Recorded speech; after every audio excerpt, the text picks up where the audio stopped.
How many times do you think I say, no, that's so cute in this video? Tell me in the comments and let's go.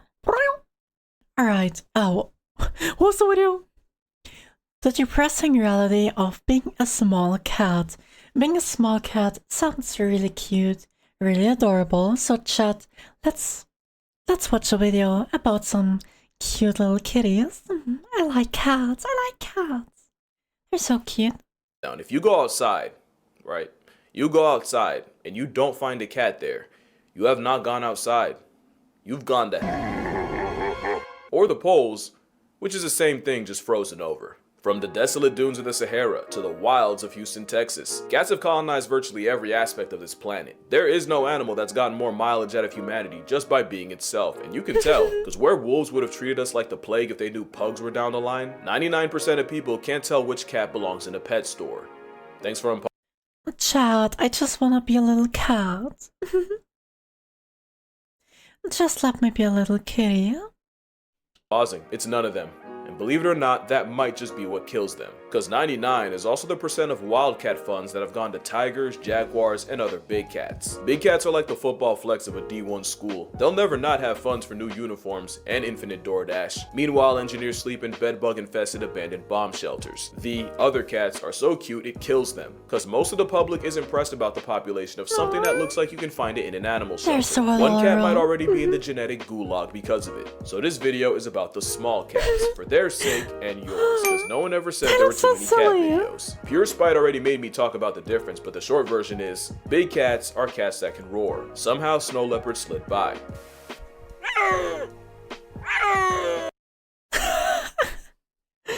Damn. Well, this little kitty definitely has like a throat like I do. It's so fucked up, but it's so adorable. Basically, a modified hyoid bone is what gives big cats the ability to evacuate your bowels. So whenever someone tries to argue cheetahs, I just let the cheetahs speak for themselves. Because vocal Viagra to a bird watcher does not a big cat make. Cheetahs are built like the work of a malicious genie. They wanted to be the fastest so bad, now they speed run through life. Being the fastest thing on legs gives them a respectable success rate. But that success gets nerfed when about 10% of their kills gets taxed by lions, leopards, and especially a predatory laugh track. And unlike leopards, their claws and conflicts are both non-retractable, so cheetahs can't even do the cat thing and climb from their problems. We used to think cheetahs ran so fast their brains overheat after, when really, it's the stress of knowing they're a main character visit away from Chat, it's like me! Working on some stuff, and after a little sprint of brain work, it just overheats, doesn't work anymore. No need for a brain. having concepts for dinner, or maybe it's the anxiety of their last hookup possibly being a blood relative, since the spotted doormat survived not one, but two major bottleneck events, largely by keeping it in the family royal style, which is why the current cheetah gene pool is more like a puddle and not even yeast is that inbred. Cheetahs are so anxious that many in zoos have emotional support dogs to serve as role models for the high-strung balls of evolutionary apprehension. What? You wanna tell me that those little kitties have a support dog? Wait, that's some creatures. Basically, seeing their dog stay calm helps keep the cheetahs chill, and even gives them the confidence to do things like make more cheetahs. But as easy as it is to dunk on cheetahs, it's really not their fault. Being faster than the speed of light has a ceiling when you live in darkness, and the cheetah is essentially an overgrown high-speed house cat in the shadow of lions and leopards. But cheetahs do get props for fully committing to speed with the aforementioned non-retractable claws, ridiculous lung capacity, a flexible spine that makes the scoliosis in mind scream, and even a built-in tail rudder for steering that honestly looks like antelope aimbot. Plus, they'll always have my respect as arguably the most underappreciated single mothers in nature, especially since male cheetahs often reject paternity to go run with the boys, with males forming coalitions to hunt and travel in. So while I don't approve of exotic pets in like any form, if there's one Chat. Big kitty purr.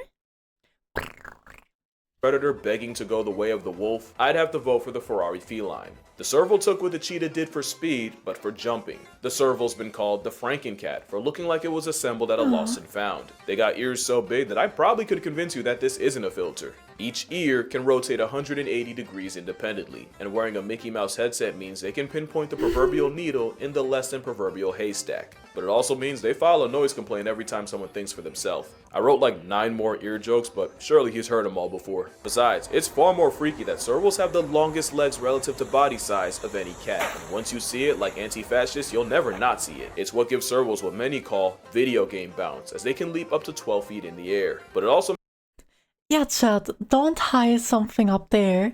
This won't save you. Oh, I love cats. They're so cute. 90% of this reaction is me being like, oh, cat. Sorry, Chad. makes the ones that come in all black look like a cryptid. They're one of the most efficient cat hunters, with a success rate of about 50%. They're also efficient at conflict resolution. When two males get into a territory dispute, they'll aggressively emote while they'll size each other up while placing a paw on the rival's chest. It usually doesn't escalate to violence, just a stare-off where the winner stays standing and the loser eventually retreats. How to figure out who is beyond me, and if you bring one into your home, expect de-escalation aimed at your cat. This looks so silly. Like, mate, why would you do that? Stop, we can't chill, stop.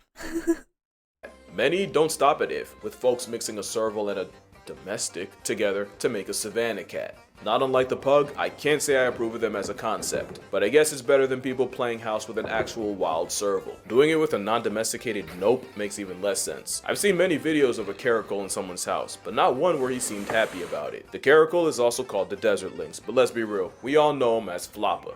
Kitty! 1 arm length distance. Named appropriately after their ears. It's still up for debate what's the actual purpose of the pigtails. Some say it's to mimic insects and therefore catfish hunting birds, or to blend into the surrounding tall grass. But the theory I'm going with is having graduation tassels on the ears is for nonverbal communication with other caracals, where they can sidestep or invite social interaction with just a swipe of an ear. Because whenever you see something questionable in nature, the safe bet is to assume somehow baby making. Huh? I was expecting cats. What the fuck is that? Involved. They have 20 muscles in those ears and, like a serval, can move them around to eavesdrop on prey like a satellite. Caracals are the coyotes of cats. Against a bigger cat, they're cooked. But turns out, caracals are much better at city living than them. With Cape leopards getting 404'd by humans, the caracal has become the apex predator of the Cape Peninsula, shout out to Cape Town, which is a big problem for one particular bird. The caracal also has turbo thrusters for legs, and the sky lynx jumps high enough to be a hazard to flying birds. So the worst thing you can do is show them one that can't fly. Caracals moving into the urban has also introduced them to colonies of Cape Town penguins in the thousands. It's like a fat kid in a cake store, and they act accordingly. One caracal managed to spend a year in the colony as a fugitive, murking an estimated 260 penguins before eventually getting caught. This literal hissy fit is an accomplished predator. I really like kitties, but penguins are also pretty cute. Can we maybe not eat penguins? And for some reason, a popular pet. But the tsunderes might be the New Yorkers of cats that communicate in aggression even when they're calm. But like the serval, the caracal is better as an air toll to birds than an ouch on your couch. If the serval and caracal have a lot in common, it's because they share lineage, and they also share it with the African golden cat, a cat very few people have ever seen. They're found only in the rainforests of Central and West Africa, and they look like a caracal nature tried redrawing strictly from memory. The lynx left behind is one of the least studied cats on Earth, and not for a lack of trying. Leila Bahaeldin spent 4 years attempting to find an African golden cat, and in total she found 1. By accident. It's less impressive that she spent 1,400 days waiting on a cat, more so that she didn't drop her camera and fumble the first chance she got. I know I would have. It's likely this incognito cat is a result of them sharing an area code with leopards. Studies found that golden cats will actively switch to smaller prey if they happen to be in the hunting territory of a leopard. There's also the Asian golden cat of Asia. He looks like a travel-sized tiger, and has the nickname Yellow Leopard. They were actually named after Dutch zoologist Conrad Jacob ten Minck. Oh, they're also pretty cute and really pretty. Again. So that's an Asian golden. They share a name, but their ancestors split up millions of years ago, and they're not even each other's closest cousins. We also have the African wildcat. To be fair, he is. There's also the Asiatic and European wildcat. What you mean? What do you mean wildcat? Look at them. They look like they would make a really good pet in my apartment. What you mean wildcat? Look at those cuties. Give me. I'll take you all. And fun fact, the European wildcat's scientific name is how the Looney Tunes Sylvester got his. If you have a pet cat though, direct your gratitude to the African variety, as they're the ancestor of yours. About 10,000 Why are they so adorable? Chat! years ago, the African wildcat domesticated itself in the Fertile Crescent of the Middle East. You see, when humans were nomads, there wasn't much care for a cat, but once we switched to farming, the mouse-murking whiskered one became an asset, and just like that, the cat secured arguably the best possible job for itself. And since the cats barely had to change their playbook, the African wildcat is a dead ringer for something you'd find in the average American house, which is a big problem for the other wildcat. The European cat can also be confused for a kennel jockey, at least until you take them home, as European wildcats are notoriously impossible to have as pets. Naturalist Francis Pitt didn't buy the untrainable label and attempted to hand-raise one named Satan. Satan was like an indoor Horatio that gave Francis an experience befitting his name. Wildcats don't just dislike humans. European wildcats and domestics have been avoiding each other for about 2,000 years. But by the 60s, the wildcat population flirted with zero, which likely led to them and domestics pumping hybrids out. It's kind of like how wolves were once so down bad that they settled for coyotes and now we got coy wolves. Except with European wildcats, the effort succeeded in polluting the pure wildcat gene pool, with very few of them left. They've nearly literally screwed themselves out of existence. And good luck rallying support when the average person sees its doppelganger on their yard every day. There's also the Asian wildcat, also known as a desert or steppe cat. Same story as the other two, except Oh no, not a steppe cat.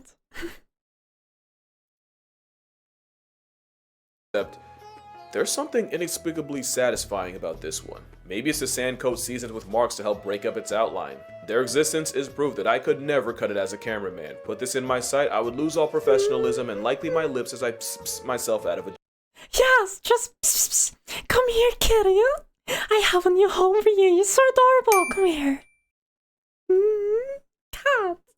job, but they have nothing on the deadliest cat on the planet, which isn't actually him. Didn't I say this wasn't a big cat video? Weighing about a bag of flour, the black-footed cat is the smallest cat in Africa. It's also pound for pound the deadliest. They'll pack up more prey in one night than a leopard will in 6 months, and they'll life deprive up to 14 animals in that night. Blackfoots might as well wear red bottoms. They have the highest kill rate of a cat, one that doubles lions, and it's believed one cat can erase 3,000 rodents in 1 year. The assassin named the anthill tiger has to kill up to 20% of its body weight in prey a day just to fuel its metabolism. They have 3 ways of stacking bodies. The fast hunt, where they essentially overstimulate their prey by rushing around until they flush them out. The slow hunt, where they stalk the scenery and wait for a snack to expose itself, and the sit and wait hunt, which you don't need a description for. Another reason I'd much rather talk about animals in front of a camera than record those from behind one. I don't have the professionalism for that. Now we get to one of my favorite cats, the sand cat. As arguably the second smallest cat, they have no business being the badasses nature intended. They live in a limitless litter box that can reach 115 degrees Fahrenheit during the day, just to drop to negative 25 degrees Fahrenheit at night.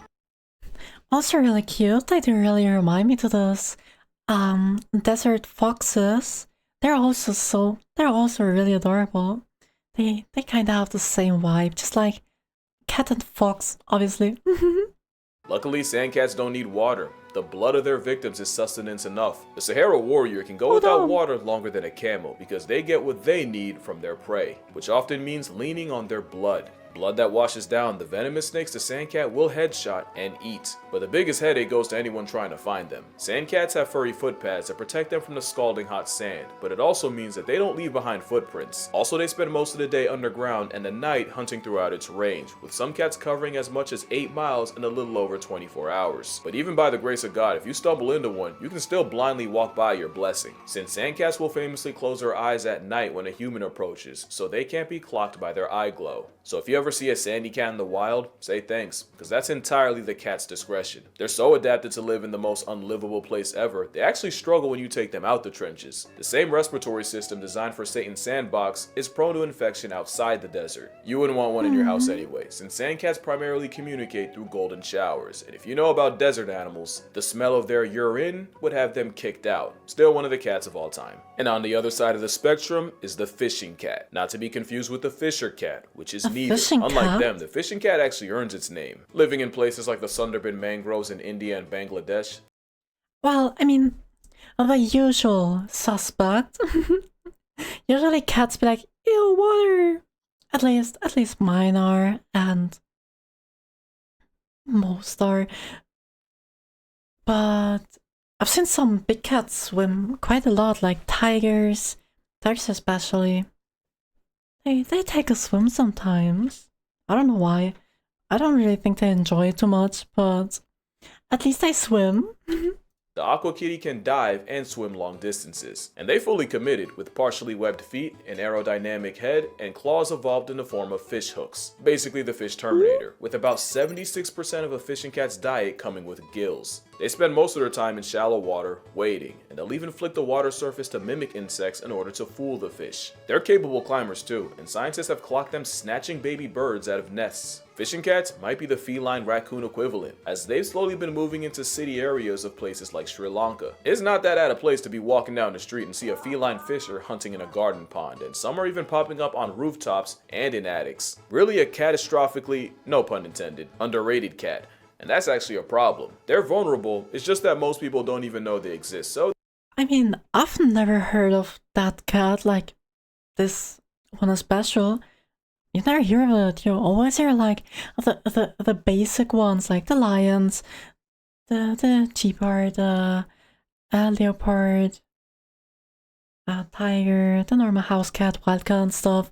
But I've never heard of a fishing cat before I click this video.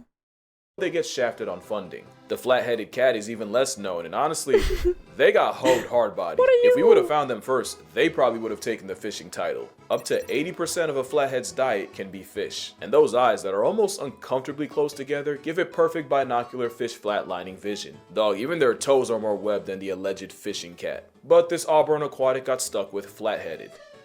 Yeah. I mean, the head is kind of flat, and the ears are so small. Like, for this head size, the ears are so tiny. It's still really cute. I would still pet it. Bring it here. I want to pet it. Yeah, no, I'd be mad too. Maybe if they had a cuter name, more people would care about the fact they're likely Southeast Asia's most endangered cat, with less than 2,500 left in the wild. Not like the leopard cat. They're privileged enough to have two flavors, the Sunda leopard cat and the mainland leopard cat. In fact, they're the most widespread wildcat in Asia, found from India all the way to North Korea and China. Also, shout out India. They got the most types of wildcats in their country, with a record of 15. The leopard cat is also a swimmer and has been known to colonize islands. Disgusting greed. In fact, there's a leopard cat variant that only lives on the Japanese island of Iriomote, with possibly under 100 left in existence. Makes wildcat. The leopard cat exists in many forms, so of course folks done turned it into a pet. The Bengal cat is the result of a leopard cat and a... That's my cat!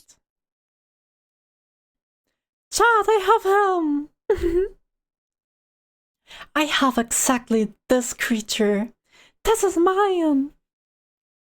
Domestic mating. Apparently the creator's logic was if people could buy a cat that looked like a leopard cat, less people would buy the real thing. I don't know if I like that logic. I think there's enough cats. That being said, bro got that shit on. The Borneo Bay cat has a familiar situation, but instead of Iriomote, the only place he'll hypothetically find them is in Borneo. Hypothetically, because the bay cat is basically a living theory. They've only been recorded less than 100 times in history, and between 1874 and 2004, only 12 bay cat bodies have been studied. They straight up disappeared for 60 years, because after being discovered in 1856, by 1928, they seemingly fell off the face of the earth. That was until someone pulled up to the Natural History Museum in Sarawak in 1992 with a half-dead bay cat. Since then, we haven't learned much. We really don't know how they hunt, what exactly they hunt, how they raise their kids, how they make their kids, or even what their niche is. There's few existing videos of this ghost of a cat. This is the best quality pic you're gonna get from a cat. Well, it's such a rare cat, such a rare creature, and one of the pictures we have is this. Why?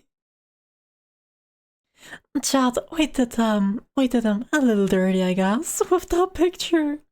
Cat that dipped on reality for 6 decades like Captain America. The jungle cat is another one named out of misunderstanding or spite, since they live almost anywhere except the jungle. Also called the reed or swamp cat. You'll find them on the hunt in tall grasses, swamps, reed beds, dry open forests, but never a jungle, of course, where they're an all-around athletic flex of a Furby. They can air snatch birds, climb trees, catch fish, and have even been clocked swimming up to a mile. They usually grief mice and fowl, but will also pack up cobras, and sometimes even gazelle. In the country of 1,000 cats, jungle cats are the most common one in India. And just remember, you're more likely to find one on a university campus in Bangladesh than anywhere near a jungle. Now what y'all know about the marbled cat? It's a pint-sized monkey of a cat, somewhere in the forest shadowed by the Himalayas, where the marbled cat has been found as high as 12,500 feet, or almost 7. This tail looks so fluffy and so adorable. 17 Golden Gate Bridge towers above sea level. It's another one of those cats you only ever. Look at this kitty. Imagine having like this cat laying next to you in bed. You can like pet it a little bit. It's purring in your ear. It's snuggling their head onto yours, and the tail is like somewhere over your body. You can like hug this tail. It looks so fluffy, so comfy, and so cute. I wanna have one.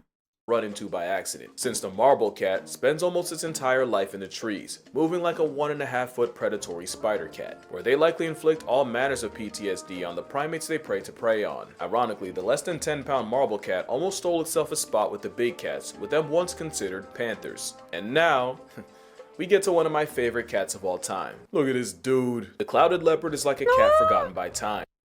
Chad, why is he so adorable? Look at him. It looks kinda sad, but he looks so cute. An animated mosaic and living relic from an era long left behind. The clouded leopard is considered the missing link between big cats and not big cats, mostly because, like cheetahs, they talk themselves out of the big cat spot.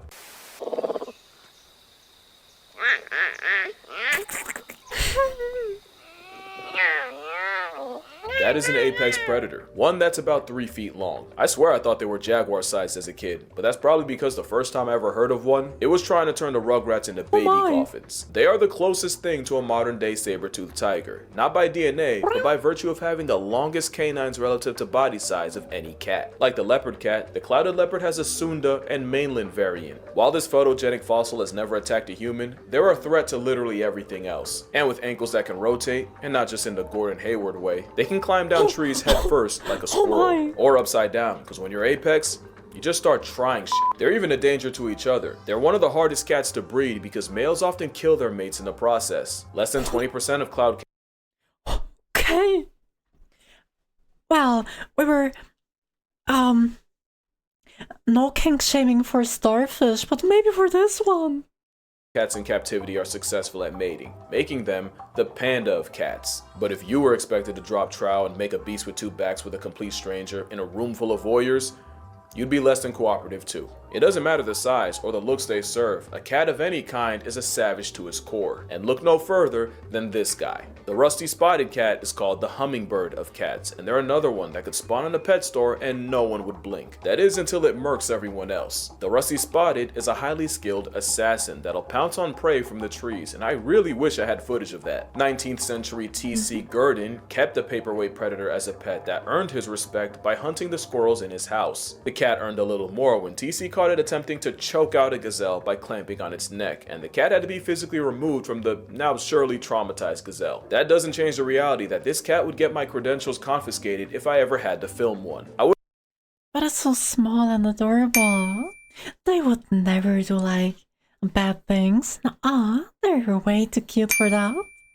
Wouldn't have that problem with this one though. Not because he's not cute, but because he looks terminally unenthused by life and I don't want to add to it. The palace cat, also called a manul, is in a perpetual state of ain't shit funny. They actually learn to growl before they even open their eyes. They're born beefing with life, and believe me, they have their reasons. Maybe it's because their choice of home can be negative 58 degrees Fahrenheit in the winter, all the way up to 90 degrees. Look at him! This one just looks like a grumpy grandpa cat. Still adorable. What would he have squirrels in his house? Fahrenheit come summer. Or it might be the fact that living in God's waiting room with limited exposure to pathogens means palace cats are highly susceptible to getting folded by disease when they leave the mountains. It's possible it's because their mating ritual involves the male just following around the female for days until she's ready, something I'm sure neither's happy about. Or it could be their scientific name being ugly-eared cat. I challenge you to find a picture of a palace cat that looks happy. This is the closest I could get. Just a temperamental ball of laundry lint that will use its tail as a blanket and will even stand on it to warm their feet. Speaking of which, the manul is actually the size of a house cat. It's just having the densest fur of any cat gives it an adorable sleeper build. The palace cat is notably afraid of humans and will go out of their way to avoid them, unless you feed them. You could never convince me not to love me some palace cat. Not even a palace cat, it's... They're just cute, look at them! But, like, this is probably with every cat. Isn't every cat like, here, food, and adopted mine? Isn't this how we steal cats? You could fix your face though. Honestly, this cat has a lot more to be mad about. The Chinese mountain cat is only found on China's Tibetan plateau, where they're very much unknown. Few of them have actually been studied, and the biggest threat to them is that most people don't even know they exist. Show this to the average person and they'll just assume you're one of those cat people. They'd never know that there's less than 10,000 in stock, and it's all humans' fault. The Chinese mountain cat hunts with extreme pica prejudice, so when China started poisoning them, the Chinese mountain cat caught a nasty stray. Today, most of what we know about them is from captivity, and the only time we ever seem to find them is by accident. In 2018, Hong Shangshi of the Shangshi Conservation Center was studying black-necked cranes when she randomly made eye contact with a shiny Pokemon of cats, which means someone probably spent years searching for him just to get shown up by a glorified bird watcher. But if that ain't the most cat thing a cat could do. The biggest problem with being this cat is no matter how endangered you are, your death will never hit as hard as an elephant's or a panda's. Just be glad you got to see this one. Oh, hold on, scary. There's no missing a cougar though. One, because it's a small cat that could mog some of the big ones. They vary in size and actually get bigger the further they get from the equator, but most males sit around 130 to 160 pounds. Some can clear 200, and in 1979, a hunter brought down one weighing 276 pounds. Cougars also have the most extensive range of any American animal, and a prey base of about 500. Garfield on steroids is liable to murk moose in the Yukon, and rodeo ride guanacos in Chile. What the hell Cougars are the CrossFit freaks of cats, with Olympic medaling bounce while being able to swim a mile and travel over 1,000. They also might be the most ethical killers. They're a predator with a preference not to scavenge and would rather eat what they kill. Cougars are also way more generous than anyone thought, with many being caught sharing kills with other pumas. From 2012 to 2015 in Yellowstone, 118 interactions were recorded between at least two cougars, and 60% of these occurred at kills, and many of them involved sharing. In fact, there's a scene from Our Planet where a teenager who just left his mom attempts to steal food from a giant mountain of a male twice his size, and in a complete plot twist,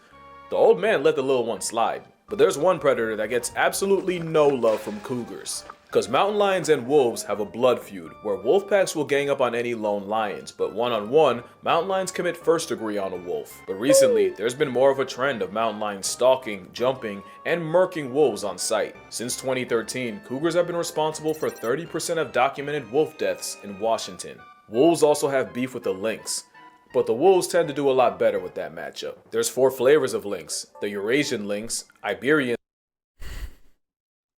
Well, the left one looks kinda, concerned. At least his eyes. Can't see him too well, but you can see him a little bit. Lynx, Canada lynx, and the bobcat lynx. The Eurasian is like the big cat of Europe, or the closest they have to one at least. They're notoriously one of the most difficult cats to track, which is a crime with a face card like that. There's many subspecies of the Eurasian persuasion, but the rarest really might be the Balkan lynx. with fewer than 50 left in stock. The Iberian lynx is also one of the rarest cats, mostly cause what Pika are to a mountain cat, rabbits are to the Iberian, and the rabbits dying to disease and overhunting nearly put the predator in a pack. They were down to about 62 left alive in 2001, but have since bounced back to about 2,400 as of 2024. The Canada lynx is the ultimate specialist, specializing in being the Grim Reaper to the horseshoe hare, which can make up 97% of their diet. The evolutionary arms race with the hare is likely why the Canada lynx has what we call proud family. But the most notable thing about them is their arguments are probably why the Appalachian Mountains have the reputation they have.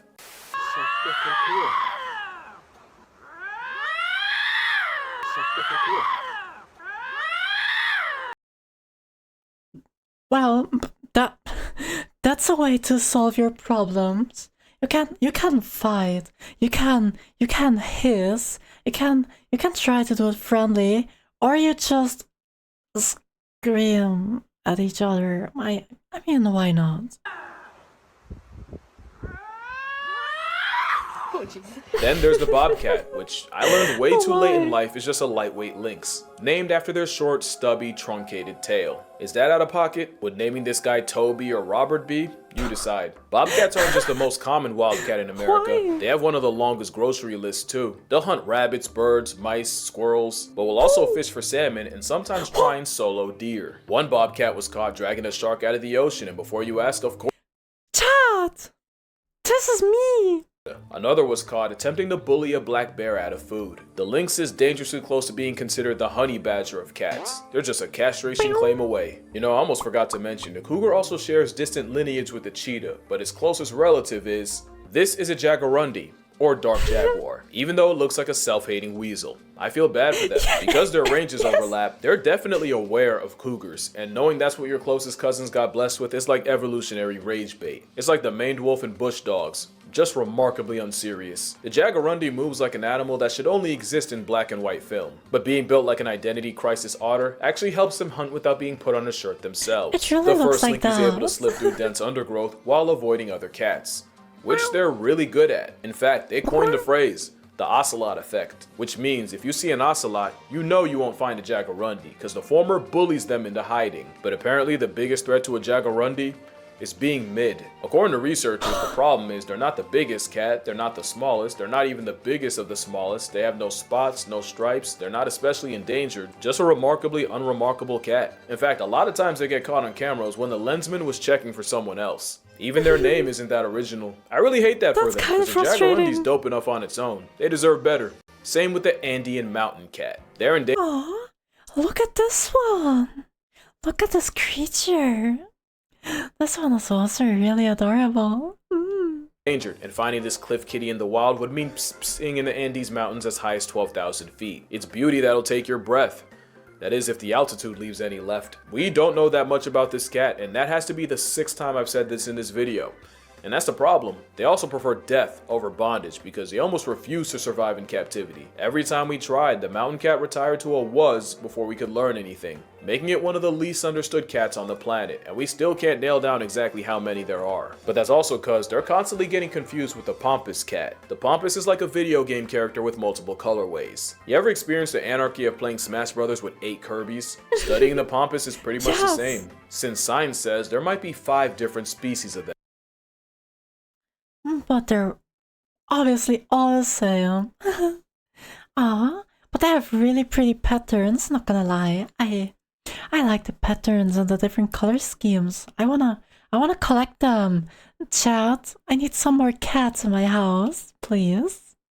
Might be because some argue there's only 1 species of Pampas cat, just with 7 subspecies too. But most agree on 5 flavors of this feline. Like the mountain cat, we don't know that much about a cat that often lives where it feels like you're breathing through a straw on a treadmill. Despite what you've heard, it's actually lack of curiosity killing cats like the Andean or the Pampas. I'll throw another one at you. Geoffroy's cat. Named after some French dude, so more like Geoffroy.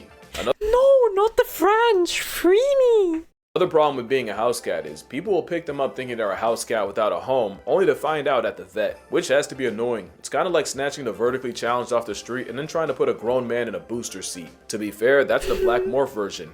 I promise you I'd make the same mistake. Geoffroy's friend has also been called the salt cat, because they've been seen stalking places like the salt flats of Bolivia. It's one of the most common wild felids in South America, and their color actually changes depending on where, with Geoffroy's flexing a leopard colorway in the north, but wearing a silver coat in the south. They've also been called fishing cats, and people have seen this pet-sized cat crossing raging rivers 100 feet wide. Now I put these 3 cats together because they honestly look like 3 stages of the same Pokemon. The Ocelot looks like a Latin clouded leopard, so I stand them off principle, even though they have the eyes that knows something's coming and knows you can't stop it. Although given the chance, I'd probably let it happen. The Ocelot's prey consists of anything that won't kill them first, including other cats. But there's one animal they seem to be friends with, and out of all the options they have, for some reason they choose opossums. Ocelots and opossums have been caught casually.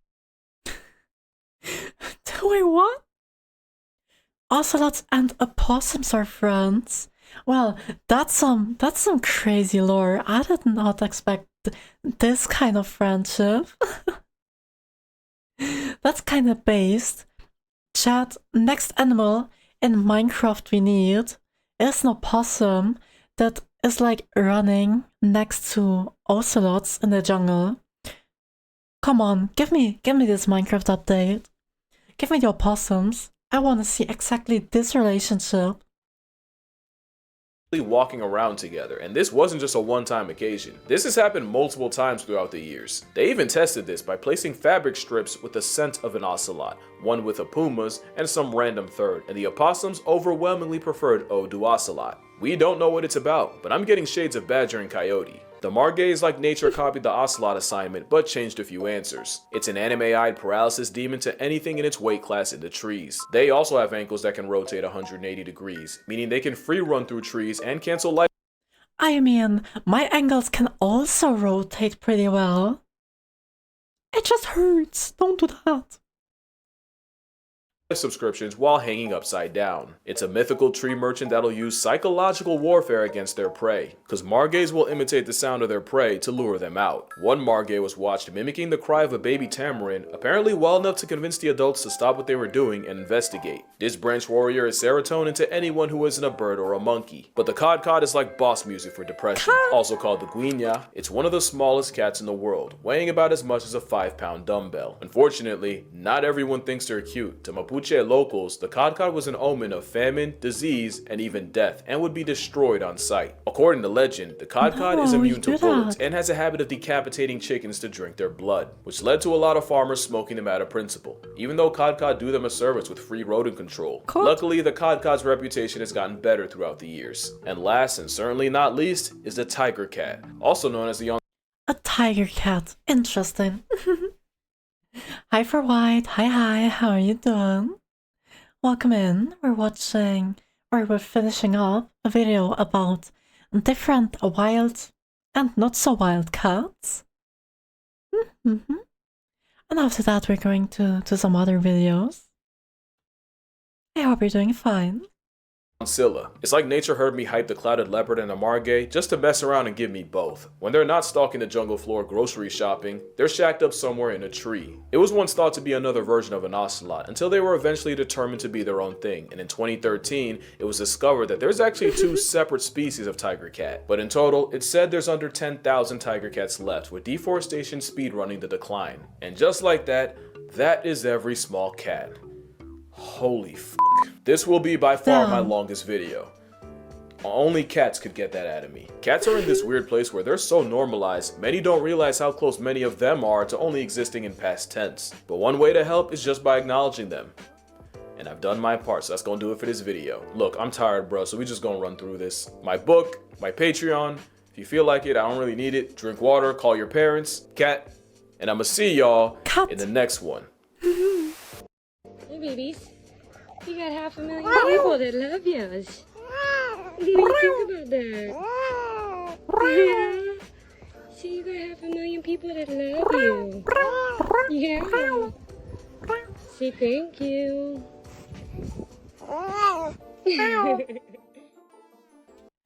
Oh my! I love cats. I love cats so much. They're so adorable. Thanks, doing well. Finally saw you live. I was able to stop by and checking out the stream while I'm working. Oh, I hope work is going well for you. And yes, welcome here. I'm glad you're doing fine. Ah, Chad, I love cats. You probably heard me saying, "Aw, cute cat, oh, I love cats," like 100 times the past 30, 50, 40 minutes, whatever. But just for you to know, I really love cats. They're so adorable. I love cats. They're so sweet.